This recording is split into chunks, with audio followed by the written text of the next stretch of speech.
Hey gang, comic book lover and free speech absolutist, Dick RiZzO here. Free speech? Richard? That's like such a dog whistle, and... Shut the fuck up.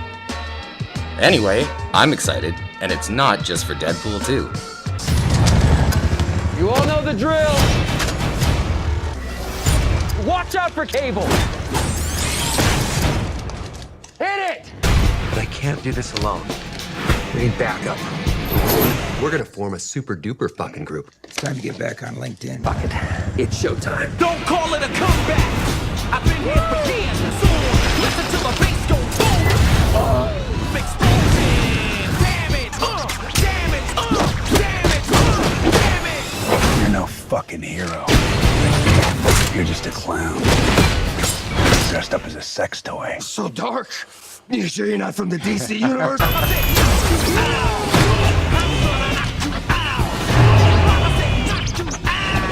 And last but not least, Peter. Any power you want to tell us about? I don't have one. I just saw the ad. You're in. Oh, it's so good. Oh, it's so good.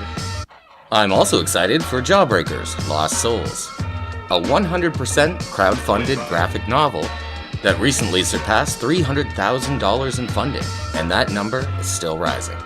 This book can be purchased on Indiegogo for the next couple of months until it's published. Link below. Jawbreakers Lost Souls is written by Richard C. Meyer. Great name, by the way. A prominent voice in the Comicsgate community. Richard shares the viewpoint of his fellow comic gators that forced diversity in comics is killing the comic book industry and reducing it to a club for far-left ideologues, instead of being a welcoming hobby for comic book fans. He and other Comicsgate voices are constantly hand-waved at and belittled for their viewpoint by industry pros who aren't interested in hearing criticisms of their work.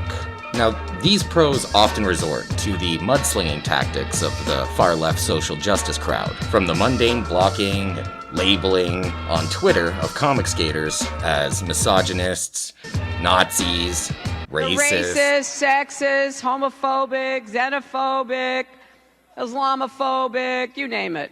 to the extremely underhanded lengths of digging up dirt on private individuals such as Myers to try and silence them, most egregiously by interfering with the publication, distribution, and sales of Jawbreakers Lost Souls, like Mark Waid recently did, when he professionally convinced Antarctic Press to drop Myers' book shortly before shutting down his social media accounts. And the reason I'm talking about all this? My Deadpool review of an all-new X-Men limited series from 1994. Sorry, not sorry for the clickbait. Now let's kick off another episode of Comics. Wait, I can't even call it that this time, because of the bulbous comic book pro SJW tumor that wrote this series. The allegedly great Mark Waid. So, without further ado, here's my review of Deadpool 1 and 2. To start, I'd just like to point out that Mark Waid hates Deadpool, by his own admission. He even once said of this very series, Frankly, if I'd known Deadpool was such a creep when I agreed to write the miniseries, I wouldn't have done it. Someone who hasn't paid for their crimes presents a problem for me. he's an anti-hero. You fucking toad. Wade's resentment of Deadpool is clear by the lazy writing, unironically bad jokes, and stale 90s pop culture references littering the first book. The only reason I gave the second issue a chance is because of the glorious, ultra-mega 90s art style of penciler Ian Church and killer inking by Jason Miner, as seen in this sweet cover art for issue 1, released in August of 1994. Page 1 is total crap, so I'm skipping it. There's an establishing shot of a prison with tortured screams coming from it. The artwork is fine, but it was uglified by too much fart-sniffing script, so let's get to the good stuff. Some beautiful art showing the torment of a wood virus taking over Black Tom Cassidy here. OMG, Mark. What a, original concept? And here's Dr. Killebrew, trying to treat him with some extremely lazy dialogue that sets up his reason for being in the story. This page is also lousy with uninteresting dialogue, but the last two panels set up the big entrance. What are you making in that machine shop? Mortars? Whatever it is, men, stop it. Get real, boys. Nothing stops the Juggernaut. Juggernaut collects Tom and the good doctor, despite his protest, and gets the hell out of there. Well, he put it off for a third of the book. But here, Wade finally introduces Deadpool. Now, a subscriber recently commented that I sound like Ryan Reynolds, so I'll do my best to do Mark Waid's crap Deadpool dialogue some justice to hopefully compensate. New York City, the scenic section. So there I am, right? Face to face with Wolverine. The barkeep tells the thought at the bar to humor him. I got bit by a dog once. Not the same thing. Ooh, you're a tough one, eh? Picked up a scar or two. Take a look. I don't know. You know you want to. Ta-da! Ta-da indeed. Just look at this page. This is the reason I paid $2.50. This is beautifully dark. Aw, come on, you should see the other guy. And here we find that this issue is called If Looks Could Kill. And here we have the obligatory backstory for the unindoctrinated. Just wish it was written by someone talented. Thanks so much, like business isn't bad enough. So add her to my tab. When I learn to count that high, I will. These good looks, my friend, were a present from the Canadian government. You consider asking for a refund? All part of a package deal. I was terminal, man. Cursed with a big C. Swap some merc time for an experimental cure. The upside? I was made nearly invulnerable. Hit me with a bazooka, slice and dice me, whatever, and I grow back, zip-zap. So you're not modeling 501s. You beat the Reaper, man. Where's your snappy comeback, Wilson? The progression on this page introduces the first lame 90s pop culture reference. For a couple panels, Deadpool is enjoying the sound of his own voice, while the barkeep is being spirited away. Feeling out of whack, you know? Too much country, not enough rock and roll. Too much Nancy, not enough Tanya. I gotta learn to chill, Bert. I need... fire? The soldiers blast Deadpool's booth to oblivion, then sift through the rubble for his body. Alright, men, let's pick up the pieces. Step lively and stay alert. Eat a brick, Steve. Who died and made you Yeltsin? He's gotta be out cold at least. He's in this dump somewhere. Dump?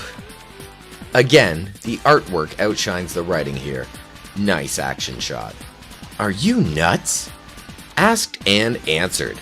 A nation full of Chuck E. Cheeses and fern bars to choose from, and you pussheads nuke the only decent watering hole east of the Panhandle? You have any idea how hard it is to find a joint that'll serve a guy in a mask and a bandolier? They won't even let me into Taco Bell. Maybe just a tad too much bulge there, though. Jeez Louise, first LA Law and now this. Shut up. And there's another lame 90s pop culture reference. Yay. And here we see the beginning of a trope from Wade highlighting his hatred for the protagonist. Deadpool makes a joke and gets immediately injured. We'll see this over and over as we go. That had to hurt. Ears ringing, are they? Can't hear you. My ears are ringing. I'll be right with you. So funny. Not so tough, are you? Just a little mystery glitch, rat bag. Wilson wobbles, but he don't fall down. Weebles wobble, but they don't fall down. Get it? Again, loving the artwork here. Churchill clearly enjoys drawing Deadpool. It's too bad the dialogue is so distracting. Say ah. Ah. That a boy. I feel better already. I think that was supposed to be wit. Did I say class was over? I believe I did not. 1, 2, 5, 10. Here I come. Readier. Plan B. Not. The big freeze hasn't failed us yet. Ladies and gentlemen, Deadpool on ice. We earned our money just closing his yap. Enjoy the silence, boys. The soldiers then hear something that gets their attention. Sonics! Woo! Man, where's Copperfield when you need him? Probably making Claudia Schiffer's clothes disappear. Where's the justice? Where the heck is that noise coming from? Cringy. Here we see Mark's writing of Irish spoken dialogue, having them sound like the Lucky Charms leprechaun, whilst morally preaching at Deadpool. Oh, sorry for the late save, my friend. We're a little slow catching up to Tom's nasty boys. No complaints, Flyboy. You sure as Shinola yank my butt out of the... Wait a minute. Flying? Sonic blasts? Could it be... Banshee? Figures. You were always a step behind, Irish. Better and living a step ahead of the law. Again, great Deadpool action here. Too bad about the writing. While Deadpool and Banshee bicker about whether or not to let the soldiers escape and tail them back to their boss, Siren shows up and makes the decision for them. They didn't get far, did they? But then, what man can outrun the wail of Siren? Not I, said the mercenary. Auga! What are you doing, lass? You let him get past you. Deadpool, what's yours? Really? Gracious. I love Gilbert and Sullivan. Here Wade turns Deadpool into a bumbling creep over Siren, because that's exactly how he sees him. Dat ass, though.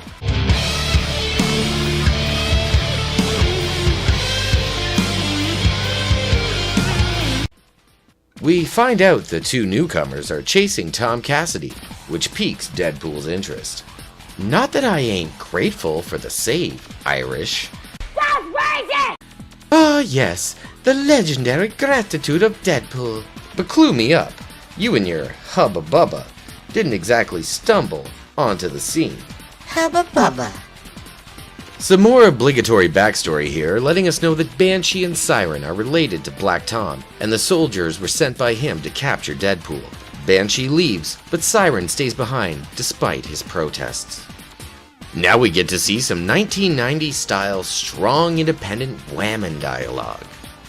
So nothing. Where'd you get off? That's kinda up to you, Red. But don't you want to buy me a drink first? Is that a come on? Who asked you to take care of me anyway? I don't need protecting. Surprisingly, Wade lets Deadpool be a little bit chivalrous here, but that doesn't go without repercussion for long. I'll remember that next time I notice you still have a head. Move! I was going to cut this page, but I'll leave it in for two reasons. One, the artistic team did a great job on the action. Two, this shitty dialogue on the second and third panel. Wanna bet? Check this. Tom didn't say bring him back alive. Oh, now see, who writes his dialogue? Bring him back in a box. Or, how about, bring him back in pieces? Look, tell him I can work with him if he wants to polish his routine. After making fun of the soldier's sensei, Wade makes Deadpool pay for his wit by having his hand cut off. I'm showing off in front of the Brodsky here. You're making me look doofy, Schmendrick. How's about a little help? You know, you scratch my back, and I scratch yours. Our last page on the first issue shows a brief moment of compassion from Siren towards Deadpool after putting himself in harm's way in her defense. But not before Mark squeezes in another lazy 90s pop culture reference. Your hand? It must hurt like the devil. Only when I laugh. Oh. You'll die if we cannot get you some aid. Au contraire, Bear. Watch what happens next. Cellular regeneration on the next Donahue. It's gonna go back. Wow, that's a lot of blood. It'll regenerate. Tisn't happening. Are you sure? Deadpool.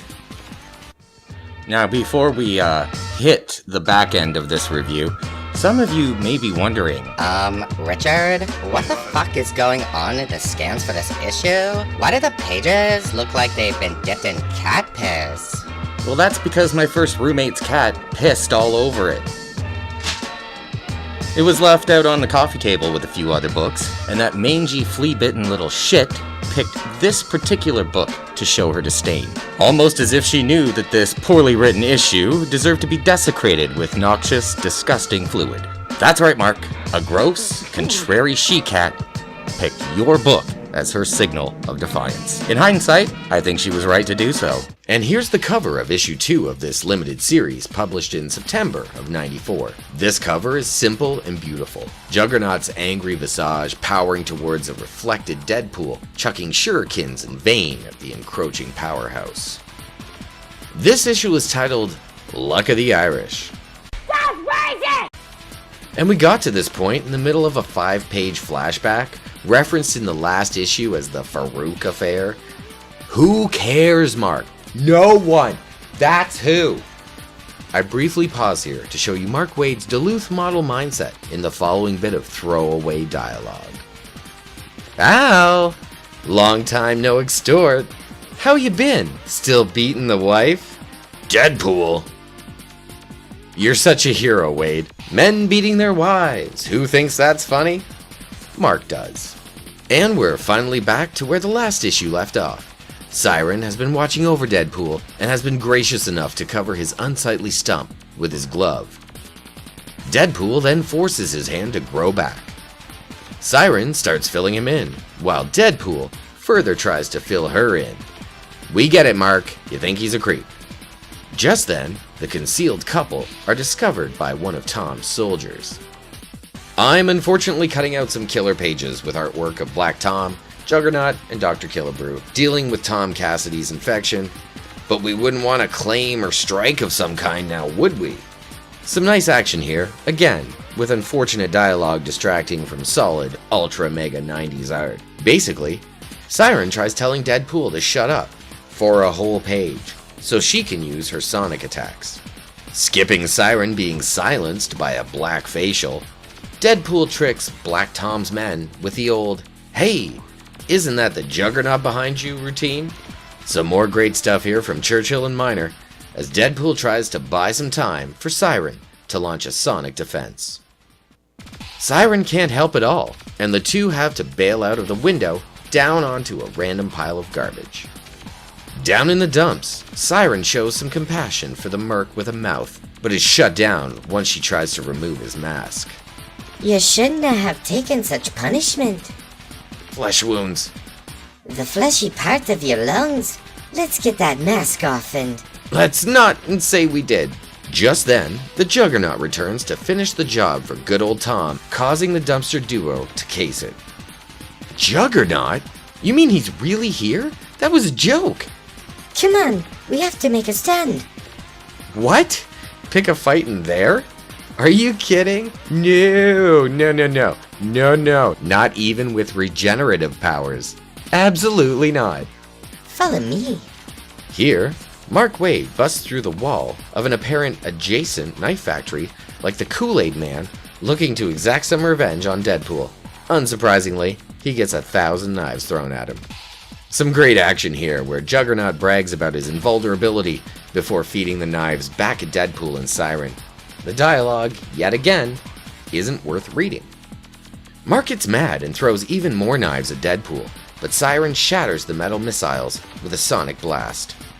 Must be live. Not even Memorex could shatter the floor, too. Fuck. After following them down to the giant smelting room, with a vat containing tons of molten metal, no less, at the knife factory. Nice, Mark. That's convenient. Juggernaut finds Siren, but not Deadpool.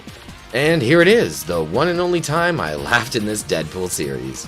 I knew I shouldn't have taken a left turn at Albuquerque. I thought I saw a molten vat. I did saw a molten vat. That's all, folks. Unless... Man, wrong again. What a night. And then you fucked it up. Just then, Juggernaut emerges from a huge vat of spilled molten steel. The visuals here make up for the forgettable writing, while Deadpool and Siren flee. On the last page of this issue, and this review, Deadpool comes face to barrel when Al beats his wife, Madovar, cuts them off at the pass with some sweet visuals on this page, ending this issue and, subsequently, my interest in this story. Good news, Mark! Tonight, I get to take your name off the Interpol's most wanted list and carve it on a tombstone. Yeah, you and what army? Never mind. So I think it's pretty clear that Mark Waid has always been somewhat of a bourgeois moral fag when it comes to his politics, and that this comic book definitely demonstrates how he lets his political leanings interfere with his writing. Now, I would have had more of this series to review if I hadn't been so thoroughly turned off, but if any of you out there have the remaining issues of this series, let me know if he was able to turn it all around or not. If you disagree with my evaluation of the series, feel free to let me know and harass me in the comment sections below and on my social media. So that's it, gang. Thanks for watching and sharing my videos. Falcon punch that like button if you had a good time. And let me know in the comments below if you hated or enjoyed Deadpool X-Men Limited Series. If you want to see more from me, then follow and support me on the social media links down below. Subscribe to this channel on BitChute and YouTube, and ring that fucking redundant bell on YouTube, otherwise you won't get notified about future videos from me, even though you may already be a subscriber. Thanks again. I've been your host, Dick RiZzO. You've all been great, I guess. And I'll see y'all next time. Peace out.